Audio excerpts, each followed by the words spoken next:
Welcome to GeoHawks Academy, and this video is on special demand for a very special student. So today we are going to discuss chapter 4 of class 10th Geography Agriculture. Okay, so what is agriculture? First हमारा पहले question आएगा कि agriculture होता क्या है. Basically जो word है ये डिराइव होता है from Latin words of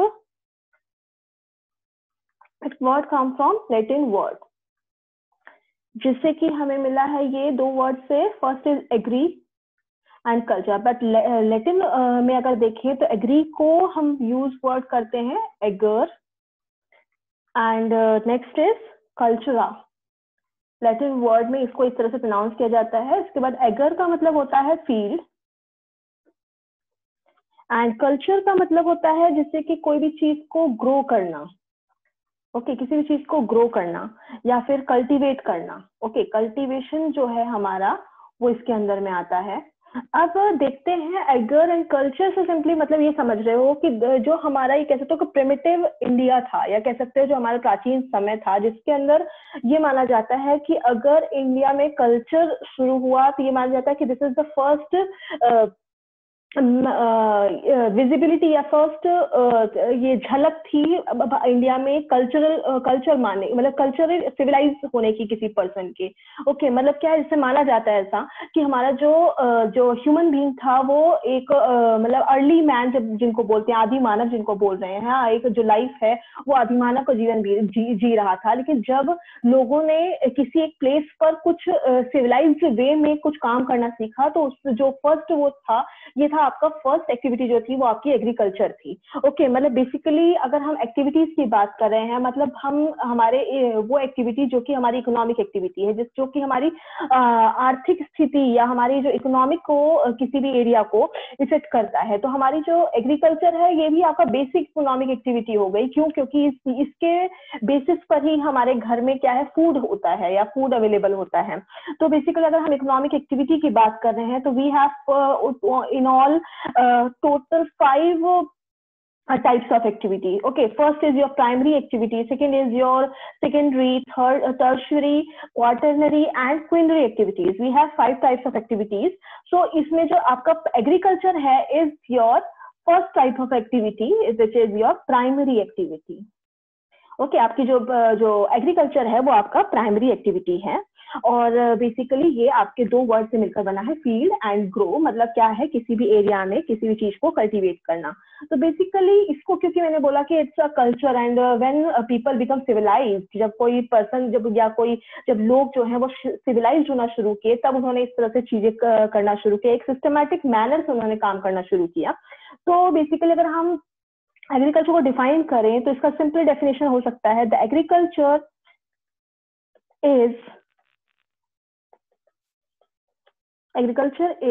an art and science which deals with the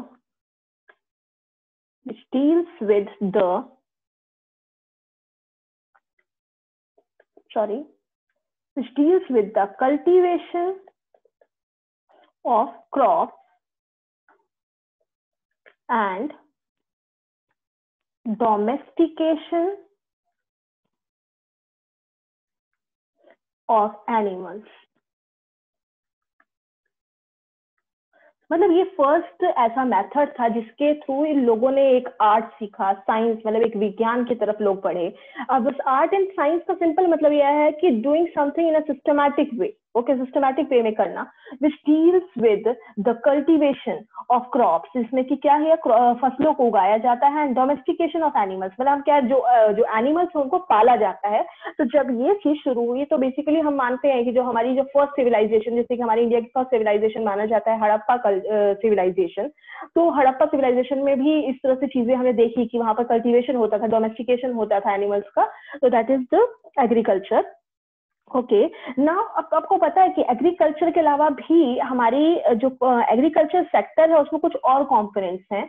अगर जैसे कि एग्जांपल ले, अगर मैं बात करूं तो आपके हो गए, just wait. Okay, first is I can take example of horticulture. First agriculture हो गया आपका। इसके अलावा आपका आता है एक वर्ड इंट्रोड्यूस होता है एग्रीकल्चर के अंदर में ही ये आता है हॉर्टिकल्चर। इसके अलावा आपका आता है सेकेंड है सेरिकल्चर। सेरिकल्चर के अलावा आपके आते हैं pisciculture and fourth is viticulture.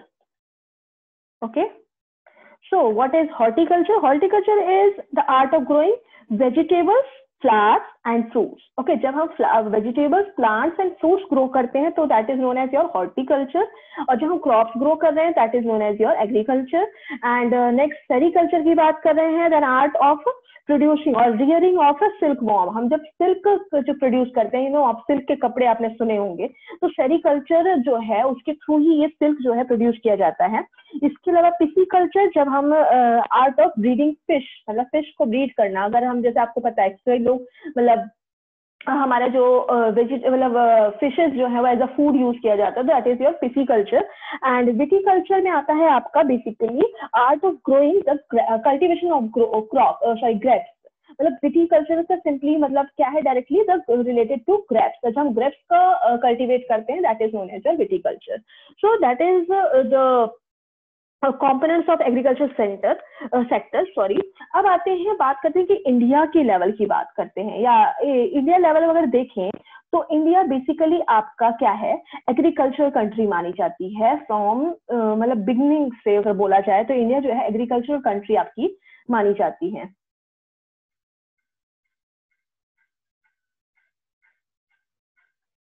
Okay okay sorry, आपकी इंडिया जो है एग्रीकल्चर कंट्री मानी जाती है। ऐसा क्यों? क्योंकि इंडिया की 2/3 जो पॉपुलेशन है, 2/3 पॉपुलेशन का मतलब हो गया इंडिया की ऑलमोस्ट 70% जो पॉपुलेशन है वो एग्रीकल्चर सेक्टर से जुड़ी हुई है। आपकी एग्रीकल्चर सेक्टर से जुड़ी है आपकी मोस्ट ऑफ दी पॉपुलेशन। अब ऐसा क्यों है? उसका रीजन है इसका फैक्टर्स जो कि एग्रीकल्चर को अफेक्ट करता है। तो फर्स्ट फैक्टर अगर हम देखें, या ये बोल सकते हैं कि कौन से ऐसे फैक्टर्स हैं जो एग्रीकल्चर को अफेक्ट करते हैं, तो आपके हो सकते हैं फैक्टर्स जो कि एग्रीकल्चर को किसी भी एरिया में बढ़ावा देते हैं। First is your relief. तो रिलीफ का मतलब है कि किसी भी एरिया में वो जो लैंड है वो कैसा है, मतलब क्या है कि अगर ये कह सकते हैं माउंटेनियस लैंड आपने देखा होगा, आपके में प्लेटोज सुने होंगे आपने, उसके अलावा प्लेन्स सुने होंगे, तो आपका जो बेस्ट सुटेबल प्लेस है एग्रीकल्चर का वो होता है आपका प्लेन। मतलब जहां पर मैदानी एरिया होता है, जहां पर बहुत ज्यादा मतलब कटिंग वटिंग नहीं करनी होती है, प्लेन एरिया मिलता है, तो वहां पर एग्रीकल्चर जो है सुटेबल होता है, क्योंकि वहां पर किसी भी तरह का एक्स चलाना या फिर आपका ये ले लो ट्रैक्टर्स वगैरह चलाने वहां पर बहुत आसान हो जाते हैं। इसके अलावा नेक्स्ट इंपॉर्टेंट हो जाता है आपका सॉइल। अब सॉइल भी सेम चीज है, क्यों? क्योंकि आपको पता है कि आपके जो डेजर्टेड सॉइल है उसमें किसी भी तरह का प्लांट ग्रो नहीं हो सकता, उसमें किसी भी तरह का कल्टीवेशन करना बहुत मुश्किल है। इसके अलावा लेटराइट सॉइल है, उसमें भी कुछ पर्टिकुलर टाइप की जो एग्रीकल्चर है वो हो सकती है। तो लेकिन हम ये देखते हैं कि हमारा बेस्ट सॉइल कौन सा है, तो बेसिकली आपका माना जाता है एलुवियल सॉइल, या फिर क्या नाम है आपका दोमट सॉइल करके एक माना जाता है। ये सारे सॉइल्स जो आपके माने जाते हैं ये इंपॉर्टेंट सॉइल माने जाते हैं for your agriculture purpose. Next important factor is your water. So we need water to irrigate our field. Okay, तो अब जहां पर वाटर अवेलेबिलिटी होगी वहां पर ये मिलेंगे। तो बेसिकली आप देखेंगे कि जैसे मैंने आपको हड़प्पा कल्चर के बारे में बताया, तो हड़प्पा कल्चर हमारा वो किस रिवर के पास था? इंडस रिवर के पास था। ऐसे ही हमारा और भी अगर कल्चर की बात करें, जैसे कि हमारा नाइल रिवर के पास भी हमारा कल्चर था, या फिर आपके यूफ्रेट्स एंड टिग्रिस के पास भी एक कल्चर आपका बना। तो ये सारे आपके कहाँ से सिविलाइजेशन आपके वहां पर आए जहां पर बेसिकली वाटर अवेलेबल थे। तो आपका वाटर जो है इंपॉर्टेंट हो जाता है for the purpose of irrigation. किसी भी फील्ड को इरिगेट करने के लिए आपका जो वाटर है वो बहुत इंपॉर्टेंट फैक्टर हो जाता है। नेक्स्ट इज आपका आ जाता है क्लाइमेट। ओके, अब क्लाइमेट से मतलब क्या है कि वी नीड प्रेसिपिटेशन ऑल्सो, मतलब हमें रेनफॉल चाहिए, और इसके अलावा पर्टिकुलर टाइप ऑफ टेम्परेचर चाहिए, क्योंकि आपको पता है कि हर जो प्लांट है वो अभी जिसके बारे में अभी मैं आपको जैसे डिटेल में आगे समझाऊंगी कि किस तरह से रेनफॉल और टेम्परेचर जो है किसी एक क्रॉप को कैसे डिसाइड करते हैं। मतलब क्या है कि कुछ पर्टिकुलर ऐसे आपके प्लांट्स होते हैं या मतलब क्रॉप्स होते हैं जिनको कि बहुत ज्यादा पानी चाहिए होता है, और कुछ ऐसे क्रॉप्स हैं जिनको कि पानी बहुत कम चाहिए होता है। तो ऐसे ऐसी चीजों के लिए क्या हो जाता है, क्लाइमेट बहुत इंपॉर्टेंट फैक्टर हो जाता है। इसमें some are the human factors also. अब ह्यूमन फैक्टर के मतलब बात हो रही है यहाँ पर, तो ह्यूमन फैक्टर से मेरा सीधा मतलब है आपका टेक्नोलॉजी से। तो आपकी क्योंकि पता है अगर ह्यूमन जो है वो कैपेबल है टेक्नोलॉजीज को डेवलप करने के लिए, तो टेक्नोलॉजीज के थ्रू क्या हो रहा है कि आज जो कल्टीवेशन जो हमारा पहले बहुत ही कम होता था वो आज हाई लेवल पे कल्टीवेशन हो रहा है, क्योंकि हमारी जो पॉपुलेशन की जो डिमांड है वो बढ़ती चली जा रही है, पॉपुलेशन ग्रो कर रहा है बहुत स्पीड में। तो उसकी डिमांड को पूरा करने के लिए हमें टेक्नोलॉजीज की जरूरत है ताकि हम उतनी स्पीड में ग्रो कर सकें चीजों को। तो ह्यूमन फैक्टर अगेन जो है बहुत इंपॉर्टेंट हो जाता है। अब जैसे कि ह्यूमन टेक्नोलॉजीज में जैसे आपकी ट्रैक्टर्स का यूज किया जाता है, जैसे हम पहले प्लफ का यूज करते थे, हल का यूज करते थे, अब उसकी जगह ट्रैक्टर्स का यूज किया जाता है। और इसके अलावा अगर हम सिंचाई की बात करें तो हम सिंचाई जो डायरेक्टली पहले ट्यूबवेल्स के थ्रू यूज करते थे, अब वो दूसरे कैनाल्स का फॉर्मेशन हो रहा है। तो इस तरह से डिफरेंट डिफरेंट टेक्नोलॉजीज जो है हमारी चेंज होती गई और उसके बेसिस पे हमारा ये सारा काम होता रहा। तो ये कह सकते हो कि हमारी जो इकोनॉमिक एक्टिविटी है वो ओल्ड एज से अब चेंज हुई। अब वो चेंज किसके बेसिस पे हुई, मैन मेड ह्यूमन फैक्टर्स की वजह से। क्योंकि धीरे धीरे क्या हुआ, उसके जो एग्रीकल्चर का जो मेथड था उसमें चेंज आया। तो बेसिकली जो एग्रीकल्चर का मेथड था उसमें जो चेंज आया उससे रिलेटेड अभी हम आगे डिस्कस करेंगे या फिर उसका इम्पैक्ट क्या पड़ा। तो फर्स्ट आते हैं आपके नेक्स्ट चैप्टर चलते हैं आपका एग्रीकल्चर जिसमें बात हो रही है। आपका फर्स्ट इंपॉर्टेंट जिसके हम डिस्कस करेंगे वो चीज है आपकी types of farming. Okay, next is your cropping pattern, third is your major crops, fourth technological and institutional reforms. मतलब टाइप्स ऑफ फार्मिंग का मतलब क्या है, कितने तरह के एग्रीकल्चर हमारे इंडिया में अवेलेबल हैं। क्रॉपिंग पैटर्न, हमारे कौन कौन से पैटर्न फॉलो किए जाते हैं जिसके अंदर इन चीजों को क्रॉप किया जाता है। मतलब क्या है कि किस सीजन में किस पार्ट को क्रॉप किया जाएगा, that is known as cropping pattern. Again major crops, जो इंडिया में मेजर क्रॉप्स हैं जिनका कल्टीवेशन बहुत ज्यादा इंपॉर्टेंट हो जाता है इंडिया के क्लाइमेटिक फैक्टर्स पर या फिर सॉइल जो भी अवेलेबल है इंडिया का, उसमें जो मेजर क्रॉप्स हो जाती हैं। उसके अलावा टेक्नोलॉजिकल एंड इंस्टीट्यूशनल रिफॉर्म्स, जो अभी आपके पता है मैंने बताया कि जो ह्यूमन फैक्टर्स के थ्रू जो मेथड्स में चेंजेस आया है, तो उसमें टेक्नोलॉजी एंड इंस्टीट्यूशन ने किस तरह से रिफॉर्म किया है, किस तरह से सुधार लाया है। Next is contribution of agriculture to the national economy, employment and output. तो इसका क्या असर पड़ता है हमारी इकोनॉमी पे, हमारे एम्प्लॉयमेंट पे, रोजगार पे और आउटपुट पे, जो उसका हमारा आउटपुट निकल के आता है। And next is impact of globalisation. So globalisation is a new term and not so new term but still it is a new term. अगर हम एग्रीकल्चर की बात करें तो एग्रीकल्चर के बेसिस की अगर देखें तो ग्लोबलाइजेशन तो इंपॉर्टेंट हो जाता है। बट ग्लोबलाइजेशन हमारा एक्चुअली ये कह सकते हो शुरू तो तभी हो चुका था जब भारत पर जो ब्रिटिशर्स थे उन्होंने कब्जा किया। तो अब इसको हम आगे डिटेल में समझेंगे। तो पहला तो हमारा जो टॉपिक चलने वाला है वो आपका है first is your types of farming. हम फर्स्ट आज की वीडियो में टाइप्स ऑफ फार्मिंग डिस्कस करेंगे एंड नेक्स्ट के बाद हम आगे डिस्कस करेंगे। Let's start your next topic is your first topic is your types of farming. So types of farming की बात कर रहे हैं तो we have two types of farming. First is your subsistence farming and second is your commercial farming. So subsistence farming basically आपका वो farming है जो कि आपकी जो किसी की नीड को पूरा करने के लिए किया जाता है। सबसिस्टेंस मतलब क्या है, जो आधारभूत हो गया एक तरह से, है ना। तो अब ये बात किसकी हो रही है, मतलब हम फुलफिल टू नीड्स। अब ये फुलफिल कौन सी नीड्स की बात हो रही है, basic needs. Fulfil basic needs की बात हो रही है, मतलब किसी एक परिवार की जरूरतों को पूरा करने के लिए we need subsistence farming, we do subsistence farming. And commercial farming means we are discussing about commerce. Commerce means something related to business. Okay, अब अगर हम बिजनेस की बात करें, मतलब क्या वहां पर जो फार्मिंग है वो क्या हो रहा है, चीजों को बेचने के लिए किया जा रहा है। तो बेसिकली आपके दो टाइप्स ऑफ फार्मिंग है, that is first is your subsistence जो कि बेसिक नीड को पूरा करने के लिए है, एंड कॉमर्शियल का फार्मिंग का मतलब क्या है, जिसमें कि आप चीजों को बेचने के लिए पैदा कर रहे हैं। ओके, अब सबसिस्टेंस फार्मिंग को अगेन दो पार्ट में डिवाइड किया गया। First is primitive and second is intensive. Okay, primitive, अब इंटेंसिव जो है उसको हम डिटेल में आगे समझेंगे। एंड अगेन कॉमर्शियल फार्मिंग को कॉमर्शियल ग्रेन फार्मिंग। एंड इसके अलावा प्रिमिटिव सब्सिस्टेंस फार्मिंग को दो पार्ट में डिवाइड किया, shifting cultivation and nomadic herding. Nomadic herding, अब ये भी इसको मैं डिटेल में आगे समझाती हूँ। इसके अलावा इंटेंसिव को किसी भी पार्ट में डिवाइड नहीं किया, इंटेंसिव का कोई पार्ट नहीं है। इसके अलावा आ जाते हैं कॉमर्शियल फार्मिंग के अंदर में ही, जैसे मैंने बताया first is your commercial grain farming, and इसी का सेकेंड पार्ट है आपका, जैसे मैंने बताया primitive is the part of shifting cultivation, और जो नॉमेडिक हर्डिंग है वो आपके primitive cultivation, primitive subsistence farming के पार्ट है, जिसमें ये प्रिमिटिव का पार्ट है आपका first is your shifting cultivation and second is your nomadic herding. But जो आपका कॉमर्शियल फार्मिंग है उसका first part is commercial grain farming, and second is your mixed farming, and third is your plantation, और that is your 3 parts जो कि है आपके commercial farming के। तो फर्स्ट हम स्टार्ट करते हैं अपना subsistence farming. Types of farming के अगेन हम बात करने जा रहे हैं फर्स्ट आपके सब्सिस्टेंस फार्मिंग के। तो सब्सिस्टेंस फार्मिंग बेसिकली आपका क्या होता है? सब्सिस्टेंस फार्मिंग जिसमें मैंने पहले बता दिया कि ये आपकी एक आधारभूत फार्मिंग है, जिसमें कि क्या आप अपनी बेसिक नीड्स को, मतलब को जो पीपल हैं वो बेसिक नीड्स को पूरा करने के लिए इसको करते हैं। तो आपका अगर मैं इसमें बोलूँ कि इनकी जो स्पेशलिटी है, आपकी सबसे पहले स्पेशलिटी आप देखेंगे तो जो फार्म प्रोडक्ट्स है, फार्म प्रोडक्ट्स को क्या होता है, किसके लिए यूज किया जाता है? फार्मर्स अपनी फैमिली के कंजम्पशन के लिए यूज किया जाता है। ओके, फॉर फैमिली कंजम्पशन या अपने खुद के कंजम्पशन के लिए उसे फार्म प्रोडक्ट्स को यूज किया जाता है। ये किसी भी तरह से बेचने के लिए यूज नहीं किया जाता है। सब्सिस्टेंस फार्मिंग का पहला जो फीचर है। इसके अलावा अगर हम देखें नेक्स्ट फीचर अगर ये बोल सकते हैं, इसमें वैरायटी ऑफ क्रॉप्स ग्रो किया जाता है। मतलब क्यों? क्योंकि आपको पता है कि वो पर्सन कहीं से बाहर से चीजें खरीद नहीं सकता। अब उसको अपनी चीजों को फुलफिल करने के लिए उसे हर आइटम चाहिए, क्योंकि जैसे पता है आपको दाल के साथ हमें चावल चाहिए, सब्जी के साथ हमें रोटी चाहिए। तो ये सब चीजें क्या है कि अब वैरायटी ऑफ क्रॉप्स वो ग्रो करता है अपनी उसी एक छोटे से फील्ड पर। अब इसके अलावा दूसरी इसकी स्पेशलिटी है is your low technology, sorry it's low technology. इसके पास कोई टेक्नोलॉजी, सब्सिस्टेंस फार्मिंग में किसी तरह की टेक्नोलॉजी को यूज नहीं किया जाता है।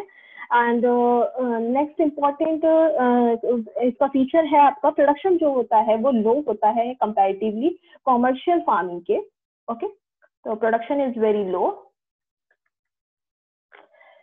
एंड फार्मर्स की जो कंडीशन होती है वो होती है काफी पुअर होते हैं। मीन्स फार्मर्स जो जनरली इसमें होते हैं वो आप पुअर फार्मर्स देखेंगे। तो इन सब के बेसिस पे सब्सिस्टेंस फार्मिंग को 2 पार्ट में डिवाइड किया। First is your primitive subsistence farming and second is intensive subsistence farming. So primitive का मतलब क्या है? जो कि प्राचीन समय से यूज किया जा रहा है और ये बहुत पुराना मेथड है। ओके, इंटेंसिव सब्सिस्टेंस फार्मिंग क्या होगा? जिसमें कि हम बहुत ही इंटेंसिव मतलब घने तौर पे उस चीज को यूज कर रहे हैं, बहुत ही ज्यादा जोर करके उस चीज का प्रयोग करने की कोशिश कर रहे हैं। तो अगर हम प्रिमिटिव सब्सिस्टेंस फार्मिंग को देखें तो बेसिकली मैंने देखा, पहले बताया आपको, इसको 2 पार्ट में डिवाइड किया। First is your shifting cultivation. Shifting cultivation, तो शिफ्टिंग कल्टीवेशन का सिंपल एक मतलब और भी होता है slash and burn. Slash and burn cultivation भी इसको बोला जाता है। इसके अलावा शिफ्टिंग कल्टीवेशन के बहुत सारे नाम हैं, इसे मैं अभी डिस्कस करती हूँ। पहले हम समझ लेते हैं व्हाट इज शिफ्टिंग कल्टीवेशन। तो शिफ्टिंग से मतलब समझ आ रहा है जिसको कि मतलब हम किसी भी एक प्लेस में ना टिक के इसको शिफ्ट करते रहते हैं। ओके, शिफ्टिंग से मतलब समझ आ रहा है। तो इसमें बेसिकली किया क्या जाता है, किसी एक फील्ड पर क्या किया जाता है कि आपका कोई हमारा फॉरेस्टेड एरिया था, क्योंकि आपको पता है ये प्रिमिटिव है। मतलब क्या है कि जहां पर पहले किसी भी तरह का हमारा मैदान तो खाली नहीं था। पहले क्या था, वहां पर सिर्फ पेड़ पेड़ हुआ करते थे। ठीक है, जब हमारा फर्स्ट लाइफ ग्रो हुई, आपको पता है सबसे पहले हमारे जो फॉरेस्टेड लैंड है या फिर ये कह सकते हैं प्लांट्स जो है वो सबसे पहले इंट्रोड्यूस हुए। तो किसी भी एरिया में जहां पर क्या होता है कि इस तरह के प्लांट्स फॉरेस्ट एरिया होता है, तो इन्हें क्या किया जाता है, या तो इसे कट किया जाता है या फिर इसे बर्न कर दिया जाता है किसी विशेष से। ओके, तो इस तरह से आपका जो मैदान है वो क्या हो जाता है, खाली हो जाता है। और बाद साथ में इनके जो एशेज होते हैं उसे अगेन सॉइल के अंदर में ही समा दिया जाता है, जिससे कि उनको थोड़ा सा जो आपका जो मैदान है उसमें थोड़ा सा न्यूट्रिशन उनको मिल सके उस पर्टिकुलर लैंड को। उसके बाद क्या किया जाता है, इसमें कल्टीवेशन किया जाता है। और बेसिकली इनका जो लैंड है वो थोड़ा सा क्या स्मॉल होता है, ये लिख सकते साथ में ये देख सकते हैं। इनको क्या किया जाता है, पहले तो पेड़ों को गिराया जाता है, फॉल ट्रीज को फॉल किया जाता है एंड बर्न किया जाता है। एंड इसके अलावा जो इसके जो लैंड है वो स्मॉल पैचेस में होते हैं, मतलब बहुत बड़े लैंड में करना थोड़ा मुश्किल हो जाता है। पता है आपको, जब ये मेथड जो है वो पुराना मेथड है, तो वो किसी भी नॉर्मल जो अवेलेबल है, उस लोकली अवेलेबल जो भी इंस्ट्रूमेंट होगा उसके थ्रू, जो टूल्स होंगे उसके थ्रू इन पेड़ों को वो कट करेगा। तो इसके लिए क्या आप देख सकते हैं कि वो स्मॉल पैचेस होगा, क्योंकि उनका क्या अपने लिए ही उनको यहाँ पर पौधा ग्रो, ये क्रॉप ग्रो करना है। तो ये जो लैंड है इनका थोड़ा स्मॉल होता है इन कंपैरिजन। इसके अलावा ये बेसिकली अगर हम देखें कौन से एरिया में होता है, तो एरिया जनरली आप देखेंगे जिधर की हैवी रेनफॉल होता है, क्योंकि आपको पता है इनमें किसी भी तरह का इरिगेशन मेथड यूज नहीं किया जाता। ये जो आपका ओल्ड मेथड है, तो इसमें हम किसी भी तरह का कैनाल्स नहीं बना सकते या ट्यूबवेल वगैरह नहीं डग कर सकते। तो सिंपली ये डिपेंड किस पे करते हैं, रेनफॉल पे डिपेंड करते हैं। तो इंडिया में अगर देखें तो इंडिया में ये आपका जो प्रिमिटिव सबसिस्टेंस है वो बेसिकली मानसून पर डिपेंड करता था, मानसून रेनफॉल पे।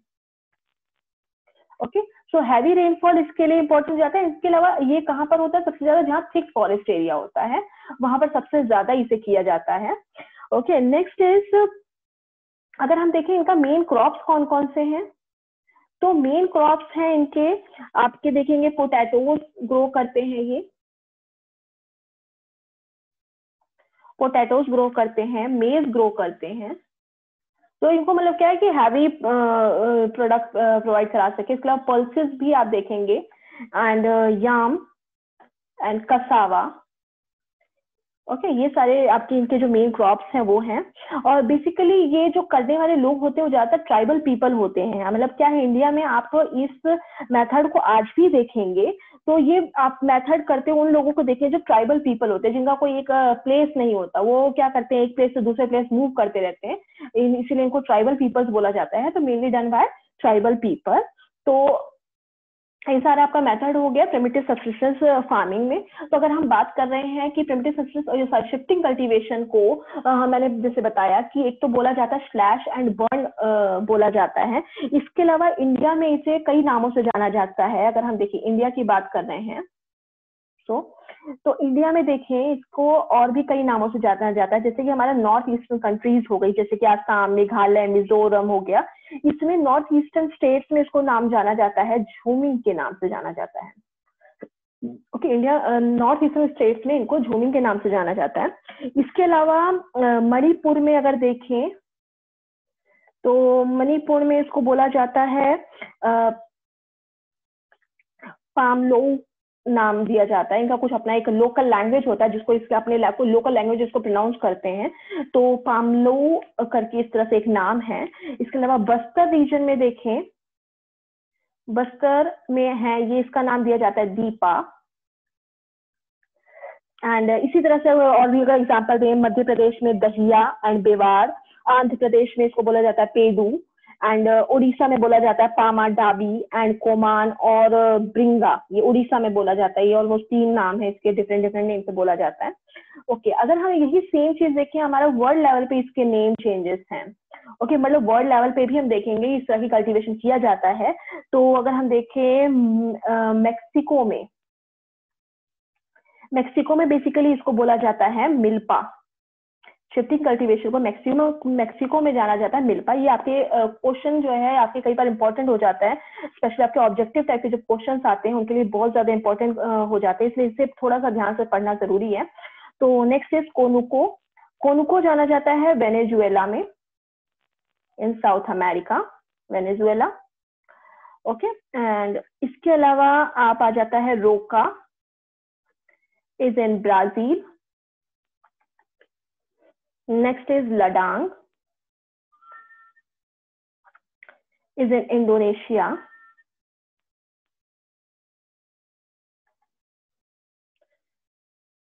रे इन वियतनाम, एंड मसोले इन सेंट्रल अफ्रीका। ओके, ये इनके नाम है। नाउ मैंने बताया जैसे कि प्रिमिटिव सब्सिस्टेंस फार्मिंग के एक और मेथड है, वो होता है आपका nomadic herding.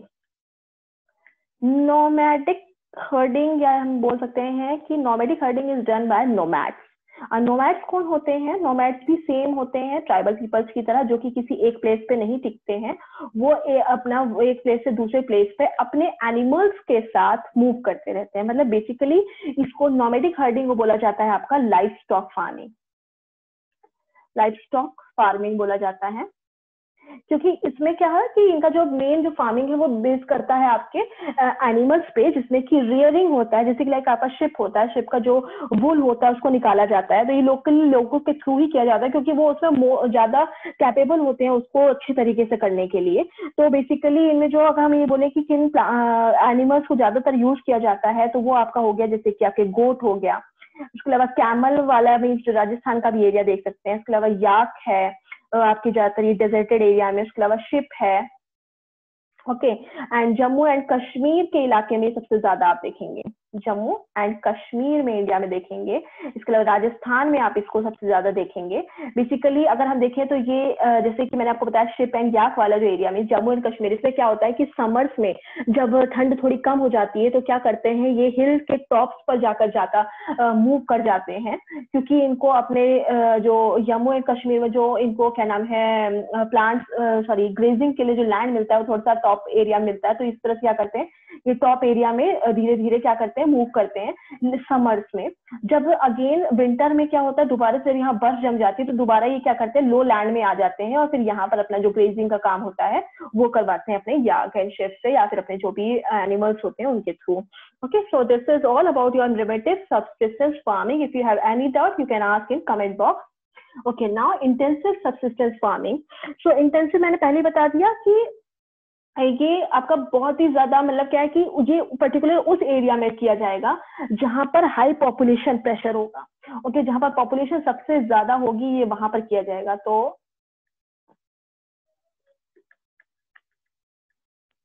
High population pressure, तो बेसिकली जो इनका जो लैंड है वो क्या होता है स्मॉल होते हैं।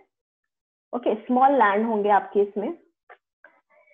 इसके अलावा अगर देखें तो जो केमिकल फर्टिलाइजर्स वगैरह यूज किया जाता है, तो इसमें केमिकल फर्टिलाइजर्स तो आप नहीं यूज करें क्योंकि इट इज सब्सिस्टेंस फार्मिंग, और तो इसमें क्या है कि ये हाई डोजेज यूज करते हैं, high doses of what biochemical.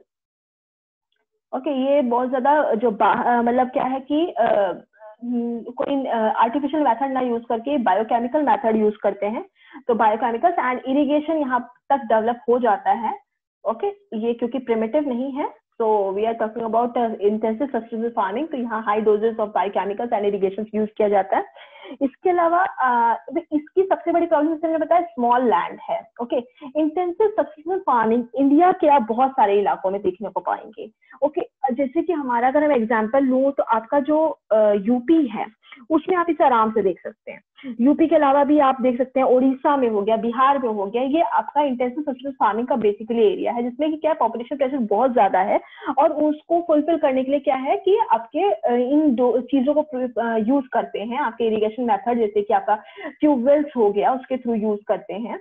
उसके अलावा रिवर्स के थ्रू छोटे छोटे कैनाल्स बना लिए जाते हैं, क्योंकि आपको पता है यूपी हो गया या आपका बिहार हो गया, ये रिवर्स से पूरा मतलब भरा हुआ है। गंगा रिवर हो गई, आपकी कोसी रिवर हो गई, ये उसके अलावा महानदी रिवर हो गई, गोदावरी रिवर हो गई, सारी आपके एरिया वो ऐसे हैं जिधर आपकी अच्छी खासी रिवर्स जो फ्लो करती हैं।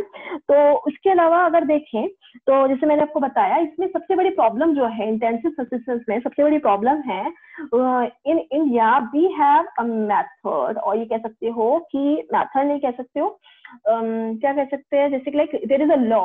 ओके, तो लॉ है राइट्स ऑफ इनहेरिटेंस। ओके, मतलब क्या है कि ये मेरे पुरखों की जमीन है और इसमें मेरा हिस्सा बनता है, that is the rights of inheritance. Okay, तो राइट ऑफ इनहेरिटेंस के तहत क्या हुआ इंडिया में सबसे ज्यादा क्या हुआ, डिवीजन ऑफ लैंड हुआ। डिवीजन ऑफ लैंड मतलब क्या है, जैसे कि जस्ट मैं एग्जांपल देती हूँ, आपको पता है कि इंडिया में ये मतलब बहुत पुराने समय से ही चलता आ रहा है कि किसी एक फैमिली की जो नींव मानी जाती है वो मानी जाती है बड़ी फैमिली। ओके, तो अगर एक पर्सन था जिसका वो लैंड था, ठीक है, ये आपका मान लीजिए एक बड़ा सा लैंड था उस पर्सन का, कुछ क्या नाम है, ये कह सकते हो कि कुछ हेक्टेयर्स तक का लैंड था, एक पर्सन था जहां पर। ओके, इसके बाद क्या हुआ, इसके मान लीजिए 4 बेटे हुए, और जनरली ये जो डिवीजन है वो बेटों में ही होता है, क्योंकि बेटियां जो होती हैं वो बाहर हो जाती है, मीन्स उसमें इनका हिस्सा नहीं माना जाता है। तो जनरली अगर मतलब क्लेम कर सकते हैं, बट ऐसा है कि हमारी जो प्रथा है उसके अकॉर्डिंग जो लड़कियां हैं वो उसमें कोई अपना पार्टीशन नहीं लेती हैं। तो जनरली मान लीजिए कि इसका 4 इसके जो सन है, ओके, तो 4 सन को इसमें क्योंकि इनको डिवाइड करना है, तो अगेन क्या हुआ, इस 4 पार्ट में इस लैंड को डिवाइड कर दिया। तो अब एक पर्सन है जो अपना अलग अलग लैंड क्या ना कल्टीवेशन कर रहा है, फिर दूसरा तीसरा चौथा अपना कर रहा है। तो क्या हुआ, इसके कंपैरिजन में जो 1 पर्सन इस एरिया को क्रॉप ग्रो कर रहा था, उसका कंपैरिजन में इसने जब इसको 4 अपने सन्स में डिवाइड कर दिया, तो ये जो लैंड है वो छोटा हो गया। सेम ऐसी जो हमारी पीढ़ी जो है लगातार जब बढ़ती गई, तो उसके अकॉर्डिंग क्या हुआ, लैंड फार्म जो है इस तरह से छोटे गए। मान लीजिए एक अगेन 1 के, मैं मान लो कि 4 ना होके मैं मान लो 2 ही बच्चे हैं मान लीजिए इसके, ओके, 1 और 2 इसके जो सन हुए, तो इसने अगेन 2 पार्ट में डिवाइड कर दिया इस लैंड को। अगेन इन दोनों के 2-2 अगर बच्चे हो गए, तो अगेन इसने 2 पार्ट में डिवाइड। तो इस तरह से जो हमारा लैंड है वो क्या हुआ, छोटा होता चला गया। तो इसकी वजह से क्या हुआ कि लैंड पर जो पर्टिकुलर लैंड है उस पर बहुत ज्यादा प्रेशर पड़ गया, क्योंकि जो पॉपुलेशन है वो तो कम नहीं हो रही, बट हमारा जो लैंड है वो छोटा होता जा रहा है कंपैरेटिवली। तो ये जो प्रॉब्लम है सबसे ज्यादा आप देखेंगे यूपी में, बिहार में, उड़ीसा में, ये सारी जो इस तरह का जो लैंड है जनरली आप इन्हीं एरिया में ज्यादा देखेंगे। Now come to commercial farming. So what is commercial farming? जैसे मैंने बताया कि इसमें क्या होता है, the crops are grown and animals are reared to sell in the market. Means इनका जो मेन जो पर्पस होता है वो होता है आपका जो मेन मोटिव होता है, ये कह सकते हो कि इसका जो मेन मोटिव होता है वो होता है इनका हाई प्रॉफिट गेन करना। मतलब बेसिक इनका जो नीड है वो है आपका प्रॉफिट गेन करना। जो भी ये फार्म में प्रोड्यूस कर, जैसे मैंने बताया सब्सिस्टेंस में वो अपनी नीड को फुलफिल करते हैं, बट यहाँ पर जो इनका मेन मोटिव है that is your profit. Okay, तो इसमें क्या है कि प्रोडक्ट्स को क्या किया जाता है, सेल किया जाता है। इसके अलावा जो डोजेस है, मैंने बताया जो इनमें जो इनपुट डाला जाता है लैंड पर, वो हायर डोजेस डाला जाता है। Higher doses of what? Higher doses of modern technology. अब मॉडर्न टेक्नोलॉजी की बात हो रही है तो मैं किस टेक्नोलॉजी की बात कर रही हूँ? बेसिकली वो बात हो रही है HYV सीड्स की बात हो रही है, means high yielding variety seeds की बात हो रही है। इसके अलावा केमिकल फर्टिलाइजर्स की बात हो रही है। केमिकल फर्टिलाइजर्स के अलावा आपकी हो गई insecticides, pesticides. Okay, these are the modern technologies जो कि अब हमारे जो लैंड पर वो सब यूज हो रही हैं। नाउ नेक्स्ट अब आ जाते हैं, अब डिस्कस करते हैं आपके इसके टाइप्स के। तो जो टाइप मैंने आपसे पहले भी डिस्कस किया, first is your commercial grain farming. तो कॉमर्शियल ग्रेन फार्मिंग में क्या है बेसिकली आपका, इसमें मैंने इससे पहले बताया कॉमर्शियल फार्मिंग मतलब इसमें क्या कंपैरेटिवली सब्सिस्टेंस फार्मिंग के इसमें क्या होता है, लार्ज लैंड होते हैं, ओके, लार्ज फार्म हाउस होते हैं, फार्म्स होते हैं। इसके अलावा क्वालिटी जो होती है, जो प्रोडक्ट्स की क्वालिटी होती है या क्रॉप की जो क्वालिटी होती है वो अच्छी क्वालिटी होती है, good qualities, and they use modern machines.